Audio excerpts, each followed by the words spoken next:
नमस्कार, मैं रवीश कुमार। शेख हसीना ने बांग्लादेश के प्रधानमंत्री के पद से इस्तीफा दे दिया है और देश छोड़कर भाग गई हैं।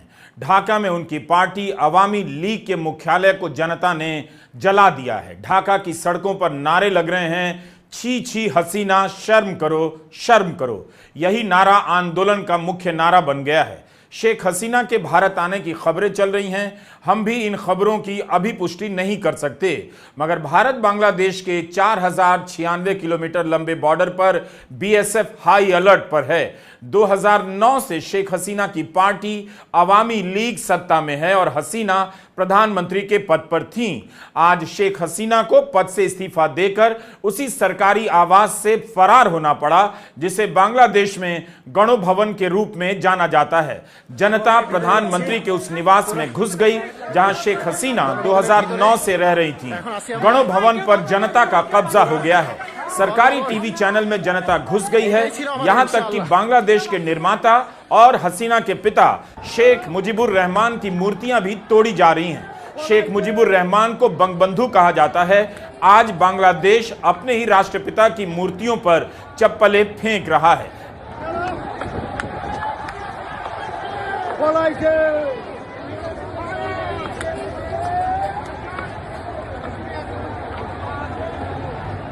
पंद्रह साल से अवामी लीग सत्ता में है। उनकी सरकार पर आरोप लगता है कि हर जगह केवल मुजीब की ही मूर्ति और तस्वीरें लगी हैं। हर भाषण में मुजीब का इस्तेमाल होता है और काम ठीक उल्टा होता है। इससे जनता मुजीबुर रहमान से भी चिढ़ने लगी। खुद को शेख हसीना मुजीब का अनुयायी बताती थीं और जनता को गद्दार कहने लगी, रजाकार। इससे लोगों में गुस्सा और भड़का। बांग्लादेश का यह प्रदर्शन जेन जी का प्रदर्शन बताया जा रहा है, यानी वो पीढ़ी जो मिलेनियम से भी आगे की पीढ़ी है। बांग्लादेश को जानने वाले बता रहे हैं कि जेन जी ने इस आंदोलन का नेतृत्व किया।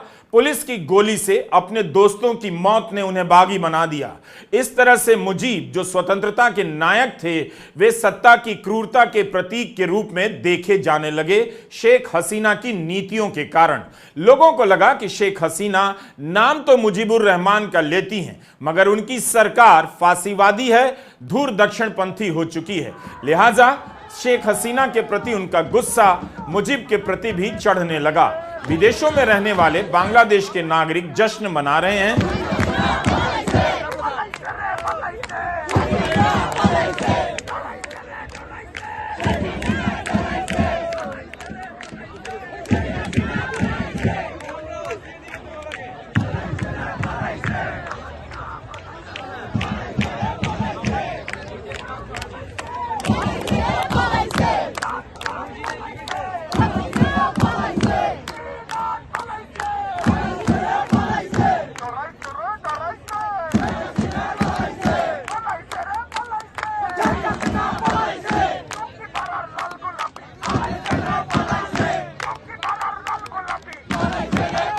How are you feeling? Amazing. I feel. और बांग्लादेश में भी सड़कों पर जश्न मनाया जा रहा है। छात्रों ने सेना की सरकार को भी रिजेक्ट कर दिया है। उन्हें लोकतांत्रिक सरकार चाहिए। सेना प्रमुख ने कहा है कि अंतरिम सरकार की तैयारी की जाएगी। बांग्लादेश के टीवी चैनल दिखा रहे हैं कि लोग प्रधानमंत्री के आवास से कुर्सियां, सोफा सेट, अटैची, बैग वगैरह लेकर जा रहे हैं। घर के भीतर घुसे हैं। यह जामदानी साड़ी शेख हसीना की बताई जा रही है।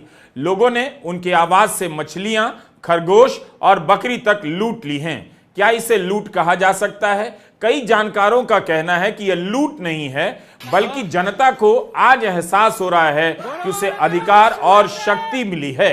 यह तस्वीरें हमें प्राप्त हुई हैं। सोशल मीडिया में ऐसी अनेक तस्वीरें वायरल हैं। इस वक्त हालत यह है कि बांग्लादेश पूरी तरह से अनियंत्रित नजर आ रहा है। आप किससे पुष्टि करेंगे, किस बात की पता नहीं। ठीक इसी तरह श्रीलंका में हुआ था, जब महंगाई से और अराजकता से त्रस्त जनता राष्ट्रपति के आलीशान महल में घुस गई थी। यकीन नहीं होता कि आरक्षण और नौकरी के मुद्दे को लेकर एक देश इतना उबल जाएगा और इतनी दूर तक निकल जाएगा, जिसकी आर्थिक तरक्की के आंकड़े चारों तरफ प्रदर्शित किए जा रहे थे। इस विद्रोह को किस रूप में देखा जाए, उन आंकड़ों को कैसे समझा जाए जो बांग्लादेश की तरक्की को शानदार बताया करते थे। ढाका की सड़कों पर लोगों का सैलाब उमड़ आया है। छात्रों का यह विजय जुलूस है जिसमें बड़ी संख्या में नागरिक भी शामिल हैं। जश्न मनाया जा रहा है, नारे लग रहे हैं, गलियों के भीतर भी लोगों का जुलूस निकल रहा है। कईयों के हाथों में बांग्लादेश का झंडा है। रविवार को असहयोग आंदोलन का ऐलान किया गया था, लेकिन सत्ताधारी आवामी लीग और प्रदर्शनकारी कई जगहों पर भिड़ गए। 90 से अधिक लोग मारे गए, जिनमें 14 पुलिस वाले हैं। प्रदर्शनकारियों की भीड़ सिराजगंज के थाने में घुस गई और 13 पुलिस वालों को मार दिया। शेख हसीना की पार्टी आवामी लीग के 19 नेता मारे गए हैं। रंगपुर और सिराजगंज में अल्पसंख्यक समुदाय पर भी हमला हुआ। पुलिस की गोली से मरने वालों की संख्या 1000 तक बताई जाती है। छात्रों का कहना है कि कई 100 की संख्या में छात्रों को मारा गया है। 1 महीने से बांग्लादेश में आरक्षण को लेकर गुस्सा बढ़ता जा रहा था। हालात यहां तक पहुंच गया कि शेख हसीना को वो कुर्सी छोड़ देनी पड़ी जिस पर वो 2009 से बैठी थी। तख्ता पलट का जुनून पैदा हो ही जाता है वहां ज्यादा, जहां पर कई दशक से एक ही नेता सत्ता के केंद्र में होता है और वह सारी शक्तियां अपने आसपास समेट लेता है, रखता है और जनता को अधिकार विहीन बना देता है। प्रधानमंत्री या राष्ट्रपति के पद पर वह कई वर्षों से बैठकर अपने आप को जनता से ऊपर समझने लग जाता है। बांग्लादेश में अवामी लीग लगातार चुनावों में जीतती आ रही थी। प्रशासन से लेकर पड़ोसी देशों से उसके संबंध बेहतर थे। फिर अचानक क्या हुआ कि जनता सड़कों पर आई और शेख हसीना के खिलाफ जन विद्रोह उमड़ पड़ा। बांग्लादेश की सड़कों पर इस तरह का जो माहौल देखा जा रहा है वह पहले कभी नहीं देखा गया। हालांकि यहां राजनीतिक आंदोलन समय समय पर होते रहे हैं, फिर भी शेख हसीना ने अपना नियंत्रण कभी नहीं खोया। इस बार ऐसा क्या हुआ? इसलिए शेख हसीना का इस्तीफा देना, देश छोड़कर भागना सामान्य घटना नहीं है। लेकिन जिस तरह से बांग्लादेश में आरक्षण विरोधी आंदोलन आकार ले रहा था, उससे लगने लगा था कि अब सरकार के लिए खुद को बचाना संभव नहीं, खासकर तब जब छात्रों पर गोलियां चल गईं।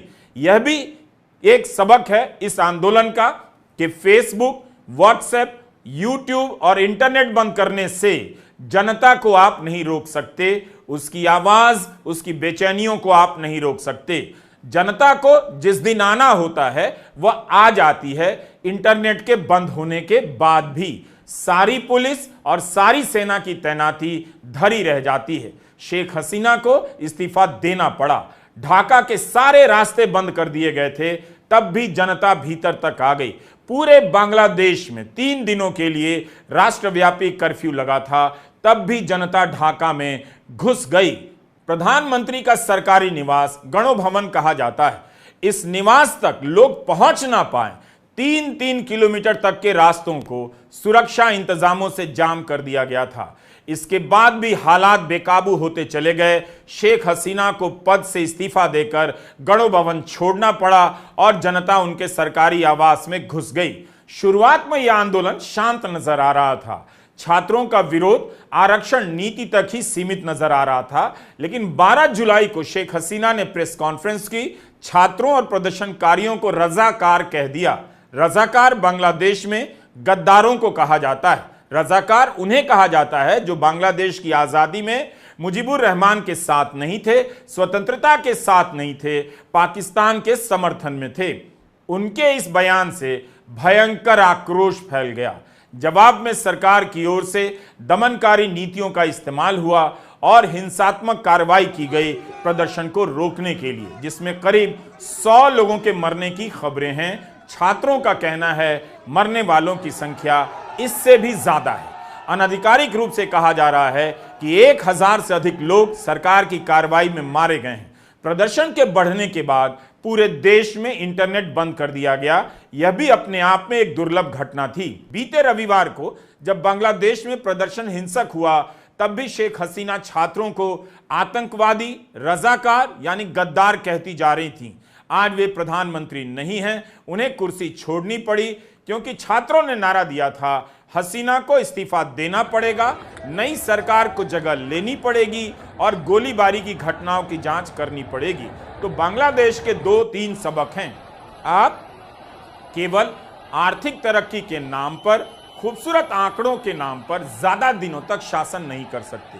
विपक्ष, जन आंदोलन और सोशल मीडिया को कंट्रोल कर आप जनता की आवाज हमेशा के लिए खत्म नहीं कर सकते और छात्रों की आवाज सुनने के बजाय उन्हें आतंकवादी या बात बात में पाकिस्तान समर्थक, गद्दार या रजाकार कहकर आप कुछ भी हासिल नहीं कर सकते हैं। शेख मुजीबुर रहमान ही बांग्लादेश में कोटा सिस्टम लेकर आए। जिन लोगों ने बांग्लादेश की आजादी में हिस्सा लिया उन्हें और उनके परिवारों को सरकारी नौकरी में 30% तक आरक्षण दिया गया।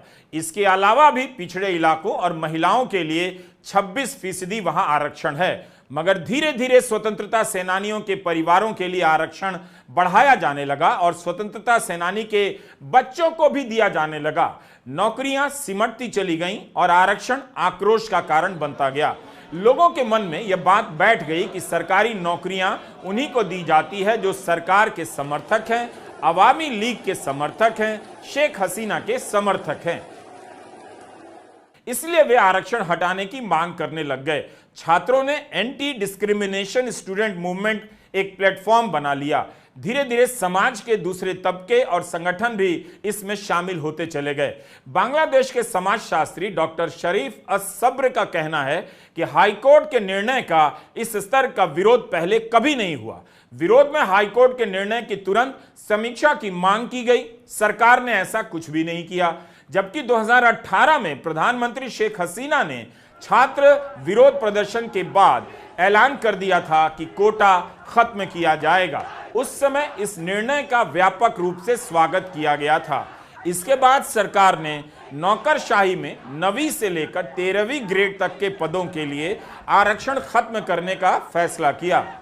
शरीफ लिखते हैं कि हालांकि स्वतंत्रता सेनानियों की वास्तविक संख्या अभी भी एक प्रश्न चिन्ह है, कोई नहीं जानता कितने हैं। वर्तमान जनसंख्या के मुकाबले स्वतंत्रता सेनानियों का कुल प्रतिशत लगभग 0.1% ही होगा।